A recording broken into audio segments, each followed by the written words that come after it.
Salut à tous, on se retrouve aujourd'hui pour parler du FC Barcelone en ce samedi 1er juillet et on commence tout d'abord avec les joueurs du Barça, toujours en vacances, bien sûr, des vacances méritées après la longue saison.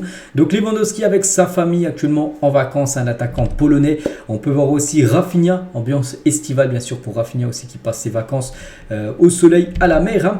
Sergi Roberto en vacances mais à entraînement tardif voilà, pour Sergi Roberto, voilà ce qu'il a pu mettre sur ses réseaux sociaux, bien sûr, reprise à l'entraînement. Donc voilà, pour la plupart des joueurs qui n'ont pas joué avec les sélections la fin de saison dernière. Donc ça sera le 10 juillet, dans 10 jours exactement, on est le 1er juillet. Donc voilà, bientôt reprise de l'entraînement, bien sûr, pour les joueurs du Barça. La une aujourd'hui du journal Mundo Deportivo. Donc il y a pas mal de choses. Tout d'abord, ok à la Champions League 2023-2024 parce qu'il y avait toujours la menace. Donc le Barça pourra bien participer à la saison prochaine de la Ligue des Champions. Après avoir analysé toutes les informations sur l'affaire Negreira, parce que c'est cette affaire Negreira, on avait entendu des rumeurs que le Barça aurait pu être exclu. Voilà, de la future LDC. Non les gars, le Barça sera bien en Ligue des Champions saison prochaine, il n'y a pas de souci à se faire. Voilà, ça fait la une aujourd'hui du journal Mundo Deportivo et ça parle aussi de Deco les gars. Donc voilà, Deco par rapport proche de signer Arda Güler, c'est sur les petites colonnes à droite, regardez, ou aussi en bas opération Güler, parce qu'on sait que Arda Güler est une option bien sûr du côté du Barça et en plus la portage l'a dit hier ouvertement qu'il a dit qu'il aimerait recruter ce jeune joueur turc. Et après la visite de Deco en Turquie, le sentiment dans le club est qu'Arda Güler est plus proche du Barça. L'optimisme grandit, mais il reste encore du travail concernant ce jeune joueur. Et Gérard Romero, il a dit Arda Güler pourrait venir à Barcelone cet été. Donc voilà, peut-être une recrue surprise. Après, voilà, il n'y a pas que le Barça dessus, il y a aussi le Real Madrid qui est aussi sur le dossier. Donc ça va se jouer soit le Real, soit le Barça concernant la jeune pépite Arda Güler qui pourrait peut-être un photomontage, mais pourquoi pas le voir dans quelques semaines porter le maillot catalan, on verra. Et toujours avec lui l'offre de Deco pour l'accord Arda Güler, une partie du paiement en 2023 et le paiement plus important l'année prochaine. Donc il peut venir du côté, enfin être acheté par le Barça et en gros continuer encore un an Fenerbahçe, en gros que le Barça le prête pendant un an Fenerbahçe pour qu'il puisse encore jouer et qu'il vienne du côté du club en 2024. Donc on verra, voilà, ça sera quoi l'avancée du dossier.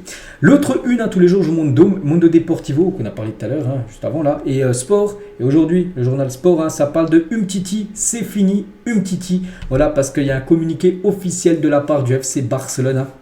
On en parlait quelques jours d'une résiliation de contrat et du coup voilà, c'est bien officiel.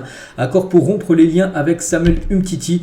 Donc voilà, joueur du Barça depuis 2016. Bon, je vais pas tout lire, il est arrivé bien sûr en provenance de Lyon pour, je sais plus, c'est pas marqué le prix, mais voilà, c'est fini les gars. En gros, il n'appartient plus au FC Barcelone. Le Barça a résilié le contrat de Samuel Umtiti. Il était l'un des meilleurs défenseurs centraux du monde. Dommage qu'il se soit blessé, ça, qu'il avait joué la Coupe du Monde 2018 blessé. Il avait forcé sur son genou, puis après il avait jamais réussi à revenir au niveau qu'il avait bien sûr pendant cette Coupe du Monde là, puis après voilà, ça a été la descente pour lui parce qu'au début il joue tout le temps bien sûr. Umtiti, n'oubliez pas les gars, lors de la saison 2017-2018 c'est 76 ballons touchés par match, 59 passes en gros par match.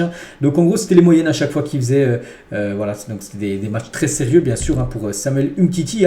Après, vu qu'il quitte le club, voilà, financièrement, voilà, pour le Barça bien sûr c'est tout bénef. Pourquoi? Parce que le Barça du coup libère 20 millions d'euros de masse salariale, vu que c'était un gros salaire, même s'il avait été prêté à Lecce, là il revenait, donc il fallait repayer son salaire, et du coup le départ Umtiti a libéré 20 millions de masse salariale, et bien sûr quand on voit les finances actuellement du club, c'est très bien pour l'équipe Blaugrana. Et concernant son futur, le retour d'Umtiti à Lyon n'est pas exclu. Voilà, donc dès que je connaîtrai son futur, je vous dirai bien sûr sa future équipe. Donc merci pour tout ce qu'il a apporté et bonne chance pour la suite de sa carrière. On va parler aussi d'un autre joueur, un peu moins connu les gars.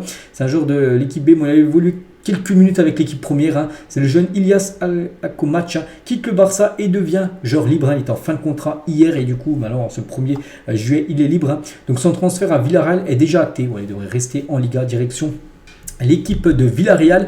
Donc il fait ses adieux à Barcelone après avoir passé 13 ans passé au club. Il a mis ce message bien sûr sur ses réseaux sociaux pour remercier tout simplement les fans l'avoir soutenu pendant ces 13 ans passés du côté du club Blaugrana. Donc il sort de la Masia, le centre de formation du FC Barcelone. Et Gavi les gars qui avait joué à l'époque avec lui sur Instagram ensemble depuis le premier jour, tu vas me manquer mon frère, voilà, par rapport au départ de Ilias Akomac. Mais il n'y a pas que lui les gars, il sait qu'il y a beaucoup de joueurs du Barça athlétique et c'est officiel, 13 joueurs comme de l'équipe réserve quittent le club. Je ne vais pas tous les citer pour avoir tous les noms de tous les joueurs. Il y a bien sûr le joueur Alcomatch. Donc tous les joueurs qui sont notés là, c'est des joueurs en gros qui sont en fin de contrat et que le Barça ne prolonge pas. En gros parce que le Barça ne mise peut-être pas trop sur ces joueurs-là. Il y a peut-être meilleur, on va dire, au sein du centre de formation. Donc 13 départs comme de l'équipe B. Donc ça fait quand même beaucoup de joueurs qui quittent le club. Concernant Ferran Torres, donc lui joueur de l'équipe A, et on sait que le club aimerait qu'il quitte le Barça, mais bon pour lui, pour l'instant pas du tout. Il veut rester. Il a dit je suis heureux au Barça et mon plan est de continuer au club.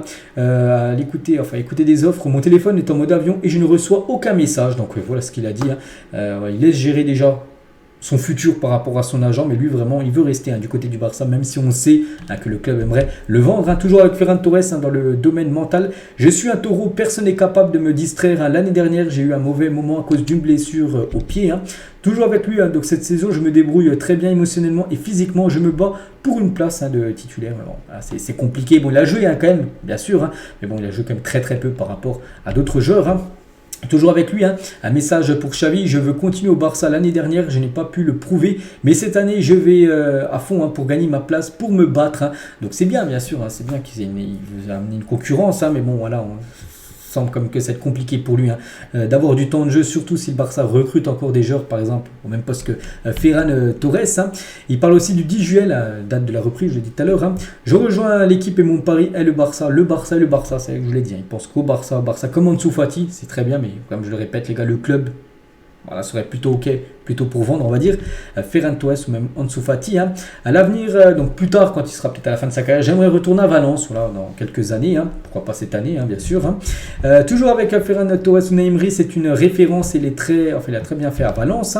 Vous n'êtes pas appelé par l'équipe nationale espagnole, il dit je prends ça comme une motivation pour montrer à nouveau au Ferran que je suis, qui je suis et je vais revenir. C'est qu'il n'a pas été convoqué lors des 2 derniers matchs. Il n'a pas remporté par exemple la Ligue des Nations, Ferran Torres, vu qu'il n'avait pas été convoqué. Pourtant il avait joué la Coupe du Monde, mais c'était Luis Enrique qui l'avait convoqué.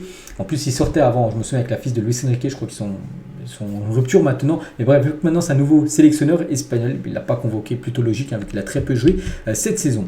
Et toujours avec Ferran Torres, il y a une question à un journaliste qui lui a dit Mbappé à Madrid, pour renforcer bien sûr le club rival, le Real Madrid l'a dit, le Real, de renforcer, signer des joueurs comme le grand club qu'ils sont. Je ne sais pas s'ils signeront Mbappé, nous sommes aussi l'une des meilleures équipes et nous allons y faire face. Donc voilà ce qu'il peut dire à Ferran Torres sur pas mal de déclarations de sa part. On va parler maintenant d'un joueur, les gars, qu'on parle beaucoup ces derniers temps, c'est Oriol Romeu, est à Barcelone avec son agent, et vous savez qu'on entend beaucoup parler, il y avait même, ça faisait la une, je crois, du journal hier, Mundo Deportivo, c'était marqué option Romeu par rapport à ce joueur qui devrait débarquer peut-être, et c'est vrai que ça chauffe, entre lundi et mardi prochain, donc là après-demain ou mardi, les gars, l'opération Romeu entrera dans une phase plus avancée. En gros, ça va s'accélérer, c'est Gérard Romero qui dit ça, que le Barça va passer à l'action concernant ce joueur. Donc Xavi a déclaré au Barça qu'Oriol Romeu devrait être le joueur pour renforcer la possession de pivot, en gros le remplaçant de Sergio Busquets.